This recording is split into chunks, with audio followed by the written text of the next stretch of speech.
Okay, for this installment of competition tips, I wanted to go over a little bit of the specifics of rest time or downtime between your attempts. So, these ideas would apply to both your rest times in your training for your competition lifts and the actual time between attempts at the meet or on your test day. And it's a little bit connected with the music list that I wanted you to make because that's going to be one of the tools that you use to help you when you manage yourself during the rest times. Obviously, guarding yourself and whatever you need to do is one of the most important things during that rest time. It's your time, take it, use it. Like, don't let anybody get in your way. As coming from me, I want to assure you it's okay to be a little bit selfish. Like, sit in a chair, don't give it up. You're a competitor. Um, just, you don't have to like sprawl out and be that powerlifter that's like spewing your stuff all over the place, of course. But once you've got your spot, like it is yours, take it and use it and hold on to it.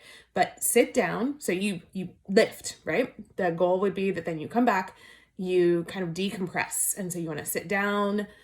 You can chat with your coach or your handler or someone else who's there so that you calm down after that lift to kind of bring that energy back a little bit. You don't want to totally relax, of course, but you want to bring that energy down a little bit.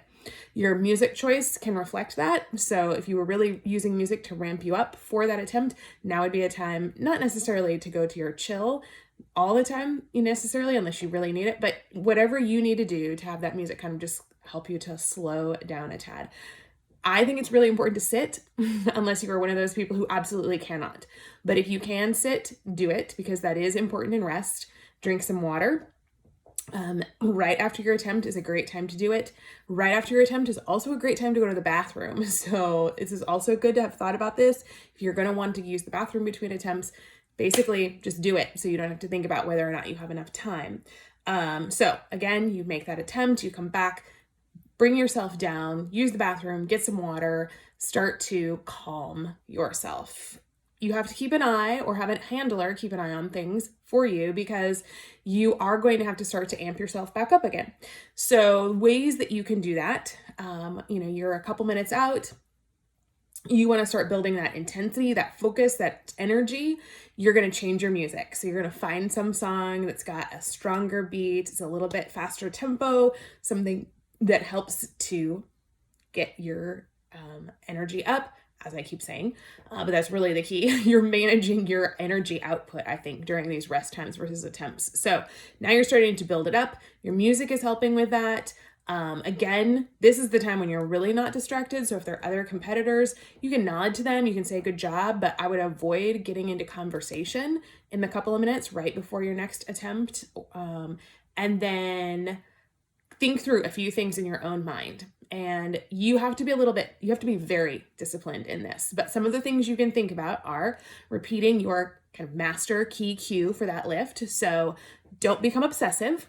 Again, this is about you controlling your mind and your energy, your focus. So you can repeat your cue a few times. You can repeat a mantra that maybe you have for yourself, like, I'm going to crush it, or I'm going to win, or whatever it is that you have that you are reminding yourself that you are truly ready for this. And then you can mentally visualize your lift. And when I first started doing this, I felt like it was a little bit awkward, but I do think that it's very helpful.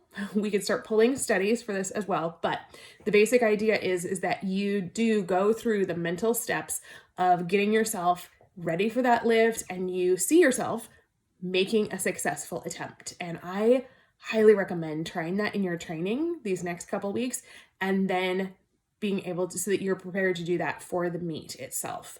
Again, it might feel a little bit awkward, but you are literally helping yourself to remember that you know how to do this, you're prepared, and you're going to do it. And it's pretty powerful. So don't just fluff it off. It's kind of woo-woo, but use this as something that you do to keep your mind where it should be, where you want it to be. And if I can give you any overarching piece of advice for managing your rest times into that hype for your next attempt, it is think about this as you controlling what you can. And that one of the things that you can is where your mind is darting off to.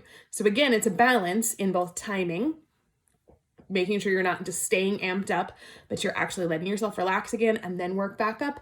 And then it's also the balance of focus. So you don't want to become obsessive in any of these tools, but you want to use them well so that your mind is ready for that next attempt. Then right before you're ready to go, you need to do whatever it is that you need to do to get yourself really hyped up. And that is different for other people. It may be jumping up and down, hopping a little bit. It might be swinging. At that point, you're kind of walking around. You don't want to be out of control still, right? But because this is what you are choosing to do. It could be someone like yelling in your face. It could be someone slapping you. It could be using smelling salts or ammonia or something like that. Again, you want to think about that. So I would encourage you to do that in your training. Get yourself amped up for that attempt as well so that you're comfortable with what you're going to do. How are you going to move? What helps to get you into that energized state for that attempt. So there you go. Rest times versus building yourself up for the attempt. And we'll come back. I have a few more ideas over the next couple of days.